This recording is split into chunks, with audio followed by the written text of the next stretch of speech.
आज का जो टॉपिक है वो हम लोग लेते हैं कहां से? वर्णमाला से। तो वर्णों के आधार पर वर्णमाला के भेद बताओ बेटा, कितना होता है? 3। स्वर, अयोग, वाह, व्यंजन।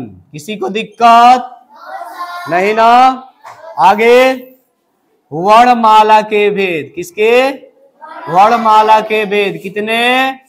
2। स्वर और व्यंजन, स्वर और व्यंजन। अब यहां पे जानना है स्वर। स्वर किसे कहते हैं?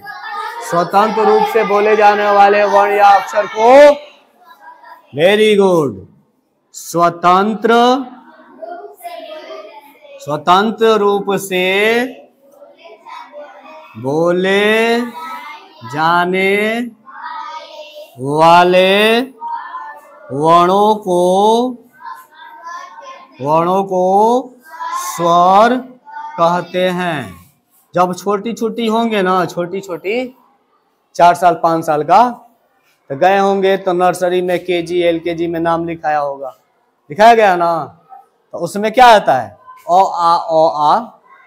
आ ई, छोटी ई, बड़ी ई, छोटा हूँ, बड़ा हूँ। और नर्सरी में जाओगे तो अ से अनार, आ से आम, छोटी से इमली होता है ना। तो अब यहाँ पे क्या करना है?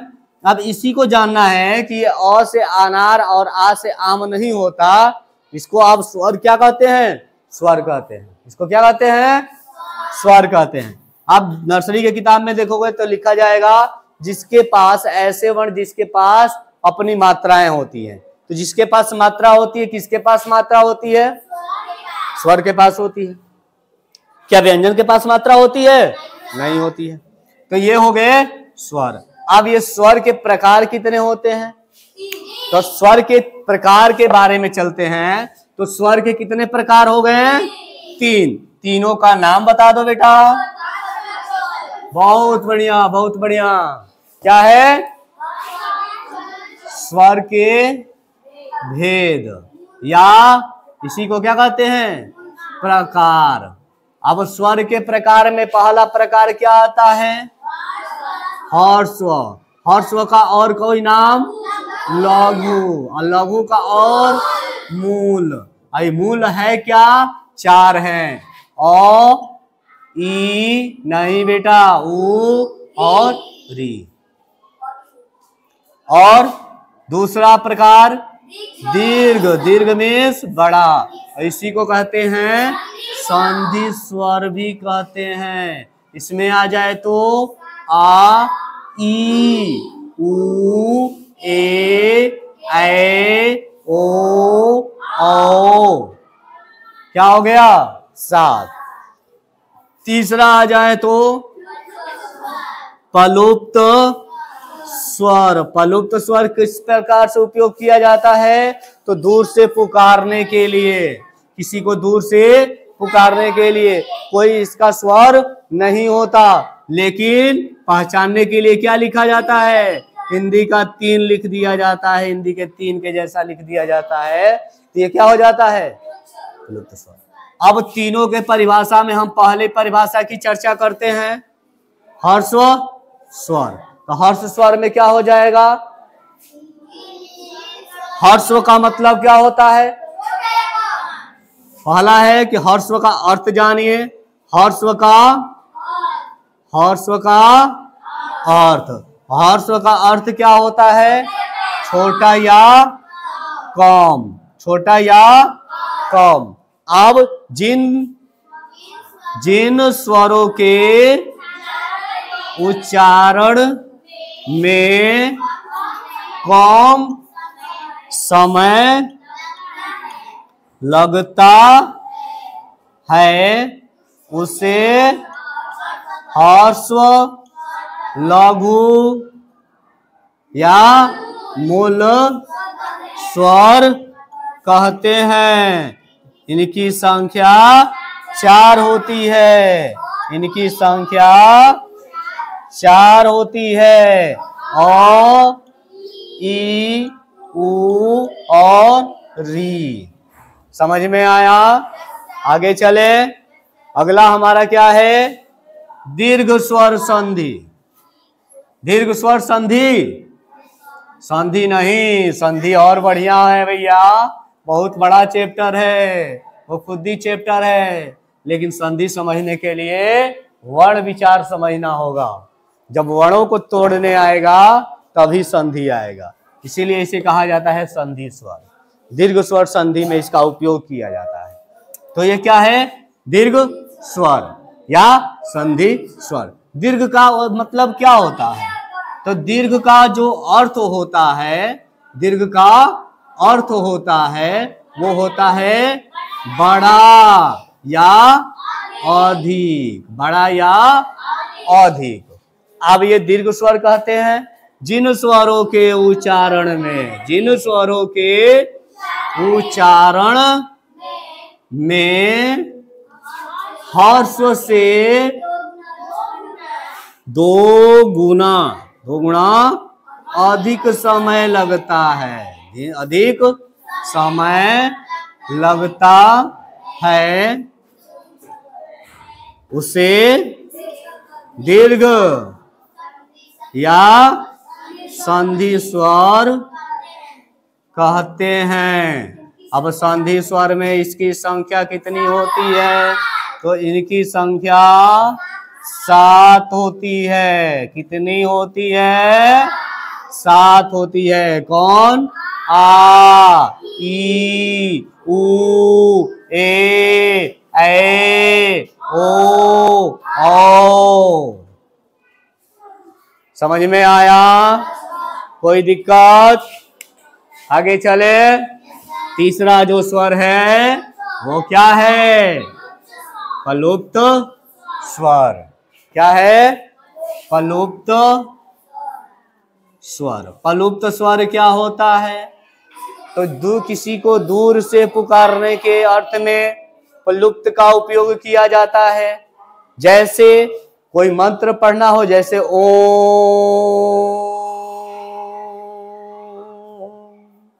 तो यहां पर क्या है? ये जो ओम में जो स्वर का उपयोग किया गया, वो किस प्रकार का स्वर का उपयोग किया गया? प्रलुप्त स्वर का उपयोग किया गया। तो इसमें इसका परिभाषा, जिन स्वरों के उच्चारण में, जिन स्वरों के उच्चारण में हर्स्व से 3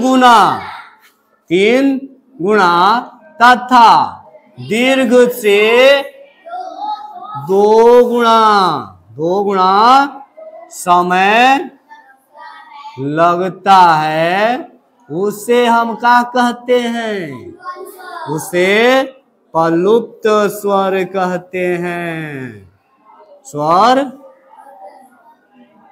कहते हैं, प्रलुप्त स्वर कहते हैं। प्रलुप्त स्वर में जैसे उदाहरण के लिए ओम, राम, भैया भाई फलाना कोई गया क्लास से दूर गया, उसको पुकारने के लिए। ठीक है, तो ये समझ में आया।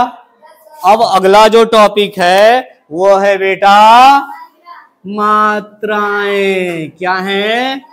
मात्राएं। अब इसी में हमें क्या जानना है? मात्रा। क्या?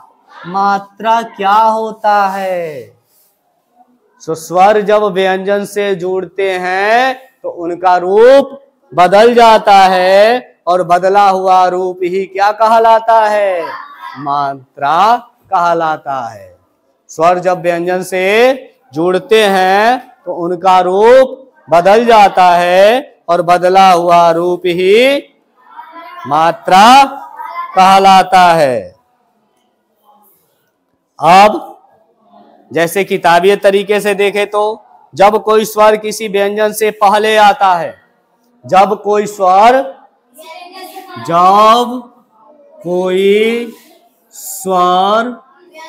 किसी व्यंजन से पहले आता है तो उसका रूप अपरिवर्तनशील या अपरिवर्तनीय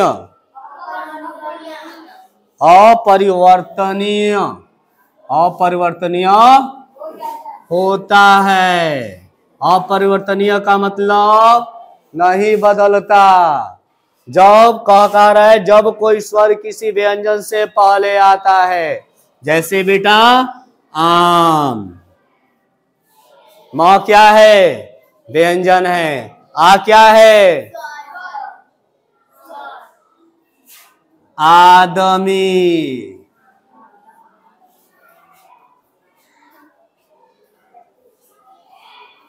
इनाम। बताओ, न के पहले ई आया, द के पहले आया अनार। बहुत बचपन से पढ़ते आते हो, अ से अनार, अ से अनार।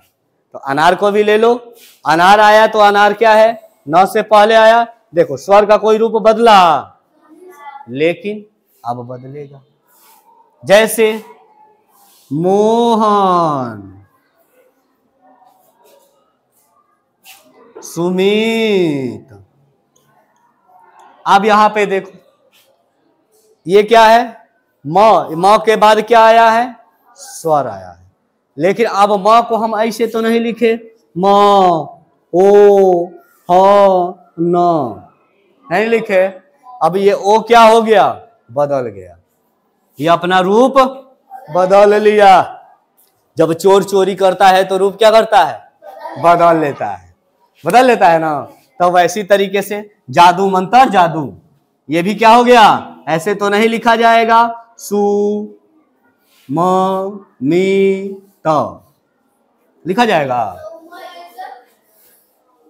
ये भी क्या है? सुमित ही है। लेकिन अब ये क्या है? स्वर यानी व्यंजन के बाद जब स्वर आया तो रूप बदल लिया ना। और रूप बदल लिया तो क्या हो गया? मात्रा का निर्माण कर दिया। तो ये समझ में आया। आगे चले इसके।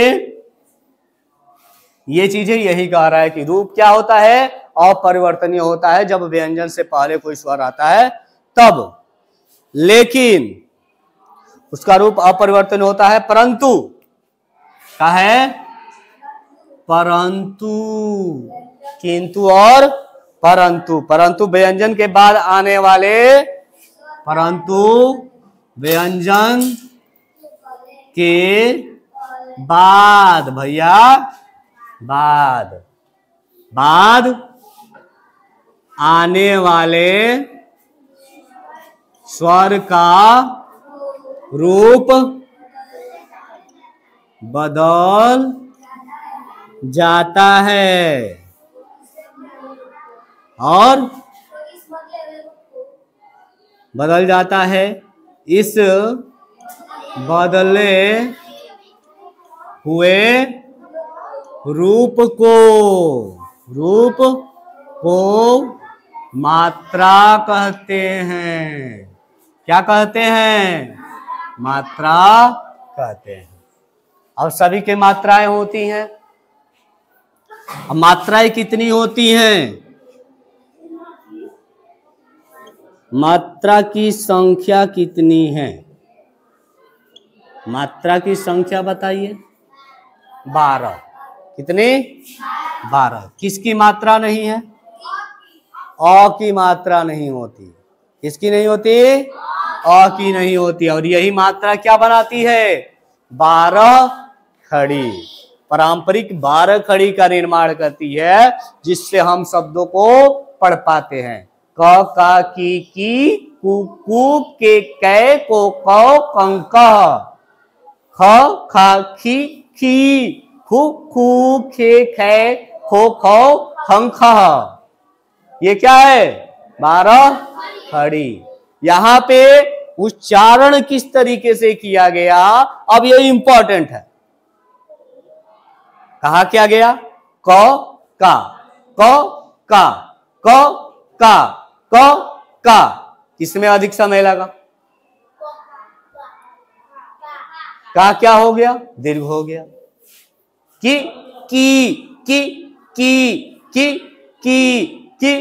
की यानी कि कम समय लगा वो छोटा, यानी हर्षो ई हो गया, और जिसमें अधिक समय लगा दीर्घ स्वर हो गया। ओ ऊ ओ ऊ ओ ऊ, ठीक है। री ए ऐ ओ औ अं अह, समझ में आया? अब यहां पर भी क्या है, जो अंग और अह है, अंग और अह, अंग को कहा जाता है अनुस्वार। क्या कहते हैं? अनुस्वार। और इसको कहते हैं विसर्ग। क्या कहते हैं? विसर्ग। समझ में आया? किसी को कोई दिक्कत? मात्रा सबको आता है? एक बार देख भी लेते हैं, अगर नहीं भी आता है भूले भटके दिमाग से उतर जाता है। बेचारे बहुत मेहनत करते हो आप लोग, करते हो ना, लेकिन क्या करो, भूल जाते हो। दिमागवा इतना चंचल होता है कि पढ़ाई से ज्यादा मोबाइल में रहता है कि नहीं? हाँ, उससे ज्यादा किसी के बर्थडे पार्टी में रहता है, शादी उदी में रहता है, तो घरे पे पढ़ाई वढ़ाई छोड़ के अपने में डांस करने में रहता है। उससे भी नहीं हुआ तो हल्ला गुल्ला करने में रहता है। बगल वाले को देखा जाता है कि बगल वाला खेल रहा है तो पढ़ाई वढ़ाई बंद करके खेलने में रहता है कि नहीं रहता है? तो हो सकता है कि ये मात्रा क्या हो, भूल गए हो। तो एक बार पुनः इसको याद कर लेते हैं। एक प्रकार से इधर रखते हैं स्वर को और इधर रखते हैं मात्रा। ठीक है। अ आ इ ई उ ऊ री ए ऐ ओ औ अं अ।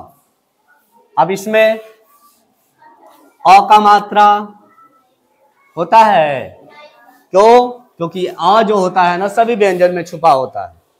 इसके बाद आ का मात्रा, छोटी का मात्रा, बड़ी ई का मात्रा, छोटा ऊ का मात्रा, बड़ा ऊ का मात्रा, री का मात्रा, ए का मात्रा, ऐ का मात्रा, ओ का मात्रा और औ का मात्रा, अंग का मात्रा और अह का मात्रा। ठीक है। अब ये तो मात्रा हो गई।